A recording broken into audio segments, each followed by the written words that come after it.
బేసిక్‌గా నేనొక delivery బాయ్‌ని. Zomato, Rapido, Swiggy ఇవన్నీ కలిపి చేస్తూ ఉంటాను. అయితే నేను చాలా సార్లు చూసాను జొమాటో గానీ, స్విగ్గీ, ర్యాపిడో ఏదైనా సరే రాంగ్ వెహికల్‌ని యూజ్ చేసి వాళ్ళైతే చేస్తున్నారు. దానివల్ల వాళ్ళకు లాస్ తప్ప లాభం అయితే ఏముండదు. ఒకవేళ లాభం ఉన్నా గానీ చాలా తక్కువ మోతాదులో ఉంటుంది.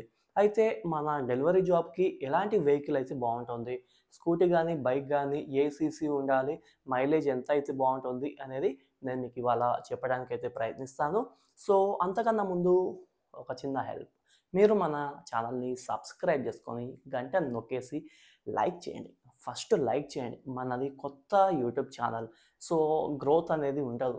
మీరు నాకు సపోర్ట్ చేస్తేనే ఆ గ్రోత్ అనేది పెరుగుతది. సో, సబ్స్క్రైబ్, లైక్, కామెంట్ అనేది ముఖ్యం.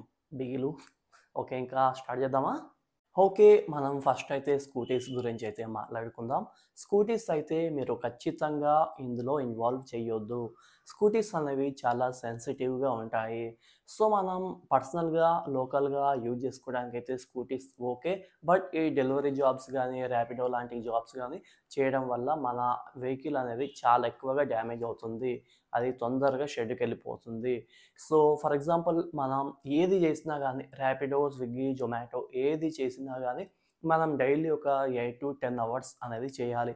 100-200 కిలోమీటర్స్ వరకైతే మనం రోజు జర్నీ అనేది చేస్తూ ఉండాల్సొస్తది. సో, అలాంటప్పుడు ఈ స్కూటీస్ ఏవైనా సరే, ఏ బ్రాండ్ అయినా సరే అవి తొందరగా రిపేర్ అనేది రావడం జరుగుతూ ఉంటుంది. సో, ఇది మీకైతే వర్త్ కాదని అయితే ఖచ్చితంగా చెప్పగలం. మైలేజ్ కూడా ఏం పెద్దగా ఉండదు. ఓకే. ఇంక స్కూటీస్‌ని స్కిప్ చేసిన తరువాత బైక్స్ విషయానికొచ్చినట్లయితే బైక్స్ ఏదైతే బావుంటుంది. మనకు 110 సీసీ, 125 సీసీ, 150, 180 ఇలా చాలా రకాల వెహికల్స్ అయితే ఉన్నాయి. అయితే నేను స్ట్రాంగ్‌గా మీకు చెప్పేదేంటంటే కొంతమంది అనుకుంటారు 110 సీసీ అయితే మైలేజ్ బావుంటుంది. సో, బావుంటుంది అని చెప్పేసి అనుకుంటారు. బట్ 110 సీసీ కన్నా 125 సీసీకెళ్ళినట్లయితే చాలా బావుంటుంది. ఎందుకంటే మనకు మైలేజ్ మాత్రమే కాదు, పికప్ కూడా చాలా ముఖ్యం. అలాగే బైక్ కూడా కొంచెం స్టాండర్డ్‌గా ఉంటుంది. అదే 110 సీసీ అనుకున్నట్లయితే చిన్న బైక్స్ లాగా అనిపిస్తాయి బుడ్డ బైకులు. సో, అంత వెయిట్స్‌ని హ్యాండిల్ చేయడం గానీ, స్పీడ్‌గా పోవడం గానీ ఇవేమైతే చేయలేవు. అదే 125 సీసీ అనుకోండి మీకు మైలేజ్ బావుంటుంది, లుక్ బావుంటుంది, మంచిగా ఏదైనా సరే పెర్ఫార్మన్స్ అనేది చేయగలుగుతుంది. అయితే 125 సీసీలా ఏది బెస్ట్ అన్నట్లయితే నేనైతే స్ట్రాంగ్‌గా ఒక్కటే చెప్తాను ఒకే bike Honda SP 125 CC. So, నేనైతే 2 ఇయర్స్ నుంచి ఈ యొక్క బైక్ అయితే యూజ్ చేస్తున్నాను. నాకెప్పుడు ఎలాంటి ప్రాబ్లమ్ రాలేదు. దీని మైలేజ్ గురించి మాట్లాడుకున్నట్లయితే 75-80 కేఎం అయితే వస్తుంది. సో, ఎంతమంది ఎవరేం చెప్పినా నమ్మాల్సిన పని లేదు. నేనైతే ఎక్స్‌పీరియన్స్‌తో చెప్తున్నాను. నేను జొమాటో చేయడానికి పెద్ద రీజన్ ఇదే. ఎందుకంటే నాకు మైలేజ్ లేకపోతే నాకు వాడిచ్చే అమౌంట్ ఏం సరిపోతది? సరిపోదు గదా! కొంతమంది పల్సర్ గాని, ఇంకా వేరే వెహికల్స్ యూజ్ చేస్తారు. బట్ దానివల్ల అయితే లాభం ఉండదు. ఫర్ ఎగ్జాంపుల్ నేను 500 సంపాదిస్తే వాళ్ళు 300 సంపాదించవచ్చు. సో, మార్జిన్ అనేది తగ్గిపోతది. సో, అయితే 125 సీసీలో ఎస్‌పీ తరువాత ఇంకేమైనా ఉన్నాయి అన్నట్లయితే మీరు ఏ బైక్ అయినా చూజ్ చేసుకోండి. మినిమమ్ 60 కిలోమీటర్స్ అనేది అఫీషియల్‌గా, నాన్ అఫీషియల్‌గా అది మైలేజ్ ఇవ్వాలి. ఇస్తేనే మీరు ఆ యొక్క బైక్ అనేది చూజ్ చేసుకోండి.